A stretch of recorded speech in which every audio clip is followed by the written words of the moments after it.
আন্তর্জাতিক অপরাধ ট্রাইব্যুনাল থেকে আমরা দেখতে পাচ্ছি ইতিমধ্যেই কিন্তু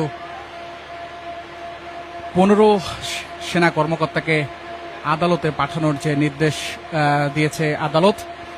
সেই 15 জন কে কিন্তু ইতিমধ্যেই প্রিজন ভ্যানে আবারও তোলা হচ্ছে।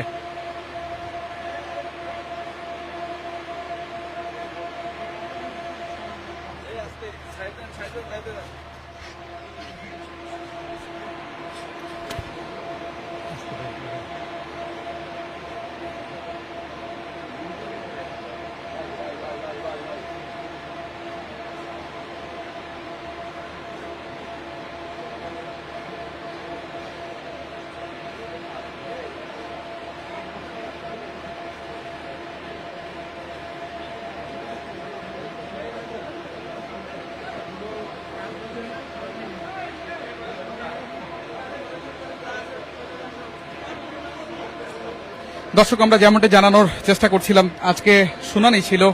এবং পৃথক 3টি মামলায় দায়ের করা মামলায় কিন্তু 15 সেনা কর্মকর্তাকে ইতিমধ্যেই আদালতে পাঠানোর নির্দেশ দিয়েছে,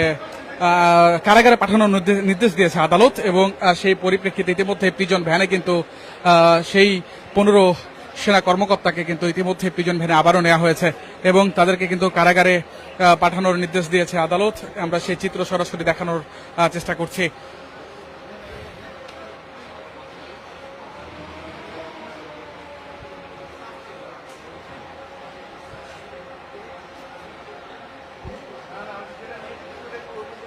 দর্শক, অভিযুক্ত সেনা কর্মকর্তাদের কোন কারাগারে রাখা হবে এ বিষয়ে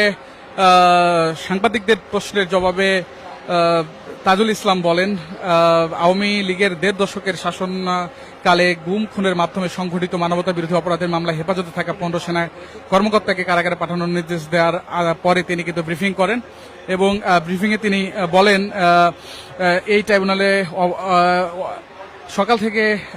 এমনিতেই এই ট্রাইব্যুনাল জুড়ে কিন্তু র্যাব, বিজিবি, পুলিশ, অতিরিক্ত কড়া নিরাপত্তা ছিল এবং আন্তর্জাতিক অপরাধ ট্রাইব্যুনাল 1 আজ সেই 3টি মামলার অগ্রগতি পর্যালোচনা করে এবং এসব মামলায় অভিযুক্ত রয়েছেন 25 জন বর্তমান ও সাবেক সেনা কর্মকর্তা সহ মোট 32 জন এবং ইতিমধ্যে আজকে 15 জনকে কিন্তু কারাগারে পাঠানোর নির্দেশ দেওয়া হয় এবং এই প্রিজন ভ্যানে, শীতাতপ নিয়ন্ত্রিত যে প্রিজন ভ্যান, সেখানে কিন্তু তাদেরকে মাত্র উঠানো হলো এবং তাদেরকে কিন্তু নিয়ে যাওয়া হবে এবং কোন কারাগারে তাদেরকে আসলে রাখা হবে এটি কিন্তু